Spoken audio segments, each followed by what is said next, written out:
Now, there are some other issues that were problematic that are now beginning to come out. The high costs for professional development for teachers. If you're going to change what English teachers teach, you've got to spend a lot of money retraining them. And lo and behold, what do we know from research, which is something I've looked at, about the effectiveness of professional development? It's almost zilch. This is, I'm sorry to say, but that's what the research shows in almost any area. When I was on the National Math Panel, they did it to look and see whether all of the research on professional development with teachers in math actually improved kids' mathematical achievement. It doesn't. Why doesn't it? Because professional development for teachers comes in little bits and pieces. You take a day here, a day there, maybe a few days overall, but it's nothing like what you're doing when you're an undergraduate and you're taking a course for a whole semester and you're doing homework and reading. You're learning a subject then, particularly a subject like math. So professional development is not an easy answer, but this is the big answer that Common Core is now giving district superintendents. You're going to have a lot of professional development for your teachers so that they know how to do cold readings of historical documents and can do the other kinds of teachings that we require for whatever the informational texts are that you choose. Yes, you may choose some of the text yourself. That little element of local control is there. You might even be able to decide classroom seating arrangements, so there's some local control there too.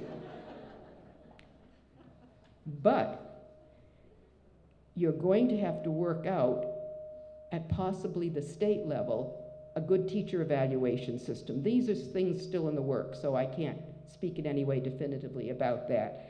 That's part of the quid pro quo that's going on.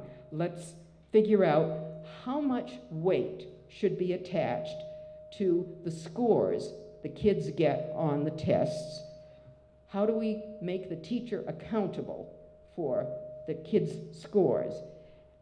I certainly believe teachers, like any other professional, should be held somewhat accountable for what happens to the students in their classrooms, just as we would hold doctors to some extent accountable for knowing the right treatments to give for certain kinds of conditions.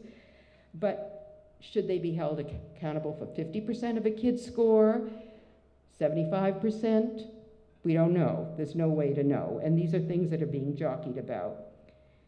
The other piece of it that's missing is, how do we hold parents accountable? How do we hold kids accountable? It's missing. Only the teacher and the school will be held accountable. There's some problems with that. So we end up with high costs for professional development, but even higher costs we're now just discovering for the technology that needs to go with the tests. Because it turns out that all the other kinds of tests we've been giving our kids don't give the right kind of information to the people who want to collect lots of information on kids. We need a certain bandwidth in all schools. We need certain kinds of facilities for computer-adapted testing, which means that kids take a test item. If they do well, they go on to a harder item. If they don't do well, it branches out into an item that might be of equal or lesser difficulty. But no one's ever going to see those items because they're going to be locked in the computer. So it requires some skill for us to think about how teachers are going to get a better understanding of what their students' problems are when it's the computer that's going to be taking in a good part of these skills. One of the great things in Massachusetts, in the legislation that went with the Massachusetts Ed Reform Act, was that they required the release every year of the common items. It was one of the best things, I thought, as a feature of that legislation. But they wanted to be sure that the items that were used in math and English and any other subject that was also going to have a state test could be seen by the general public, so that if there was some peculiar test item in math that some mathematician discovered was wrong after all of the reviewing, then they could decide to just not count it, take it out. But at least the public could see what the reading level of the passages were, if they were interested, and what the items were. We have no idea what's going to happen because all of this is still being worked out, but there's nothing in any form, because this is being done by a private organization that copyrighted these materials. You have to understand that Common Core has been copyrighted by the two organizations that developed it. The states don't own these standards. I've heard many people in many states say, but there are standards, we've added a few of our own. No, it's very clear that the states had to adopt every single word, and it's been copyrighted, so not a change can be made in anything. What the states could do is add up to 15% more of what Common Core is. But I don't think Missouri has done that because, number one, that extra 15% would not be assessed or tested by the Common Core test. They're only going to test items that reflect the standards. If there is a test that is developed by the state for that extra 15%, would have to be paid for by the state, and teachers would have no incentive to teach to these because they're not going to count. So there's no reason. Most states haven't adopted an extra 15%. A few have, but most haven't. So then you're left with the question, well, then what's left for local control?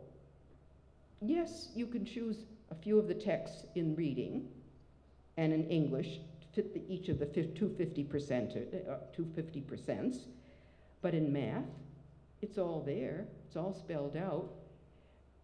Algebra 1 has been, the completion of it has been moved to grade 9. So unless the state goes against what's in Common Core, you've lost control of where Algebra 1 is. It's going to be finished and available in grade 9, not in grade 8. This is, I don't know how Massachusetts is handling this one because half of the students were taking Algebra 1 in grade 8, and the test will not be a test in grade 8 of Algebra 1. So you have a loss of where you can teach certain things if you wanted to accelerate some students who miraculously learned more than other students. Because one of the features of the pedagogy that's mandated is whole class teaching of the standards to keep cohorts, age cohorts together. This has its problems as kids get older, because for those of you who are teachers, you know that the range of reading increases. As kids move up, there's a larger and larger range of what reading skills kids have. Why? Because some kids read more than others. And a good basic reason why reading skills differ is that some kids just simply do a lot more reading than others. I'm only going to speak for another minute because I know that there are some other speakers here and I want to be able to answer questions later on. Let me end with a couple of thoughts, because I appreciated Mr. Presser's point when we were talking about where do we go from here? If there are so many problems with Common Core and state legislatures are now only beginning to get into the act 3 years too late, because 45 states adopted Common Core in 2010. Kentucky adopted Common Core before the standards were even written, which makes you wonder what its state board was thinking about when it voted to adopt a document that hadn't been written yet. I don't laugh at Kentucky because the Massachusetts board was almost as bad. Yes, a document came out, the final version came out in June 2, and the Massachusetts board, which consists of some highly educated people, adopted them on July 21st without ever asking a question, what does college readiness mean? Now, one would have thought that was a basic question to ask from such a highly educated board. but they didn't bother. Most of the other states adopted them as they were being written, just after they came out, or within a few months after they came out, with very little fanfare. Local boards, school boards never even knew about it. Local teachers never knew about it. Parents never knew about it. Here was this great transformative educational revolution that was taking place, and no one knew it was taking place. I mean, for people to say this is going to transform education and it was kept a big secret raises questions about why it had to be a big secret if it was going to be so transformative. So where do you go from here? Well, first of all, how do you extricate yourself from a sort of legal mess, as I see it, depending on state statute in each state? And how do parents retain what input they had, the control that they had over what was happening in their local schools? You do need first-class standards in each state. And one of the things I do think all states could do is to ask their own state experts at the high school level, which is where you critically need this. This, after all, was how to get more kids into college. You've got experts in engineering, science, mathematics, and in literature in your own universities in this state. Every state has its own experts. They should decide, together with high school teachers of English and math and science, what constitutes college readiness. Those were the two groups that were left off of these committees, by the way. Very strange when you think about, if you want to decide college readiness, what are the two groups who should decide it? The people who teach college courses in math and reading, and the high school teachers who prepare them. Those are the two groups that weren't there, which was when I began to think there's something going on behind the scenes that I don't really understand. There are some good sets of state standards. Indiana has them, California, Massachusetts, Alabama, Minnesota. There are some models to look at. Even Singapore has very, very good standards in English, in science and math, because all instruction in Singapore is in English. They know what matters. Kids learn all of their subject matter in English in Singapore. But probably the major thing I think we need to do, if we're going to go somewhere to improve public education, is to make some reforms of an institution that badly needs reform, our education schools. They need to be drastically reformed. We need to upgrade who goes into our education programs academically, and we need to have a stress on content knowledge, which was what we did in Massachusetts. That was the secret. We stressed content knowledge, not pedagogy, and that was how we raised all kids. But it takes work. So I'm going to end there and let the rest of the program continue. Thank you. Sorry.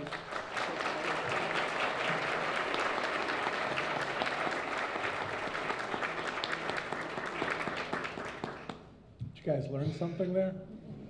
I bet you did.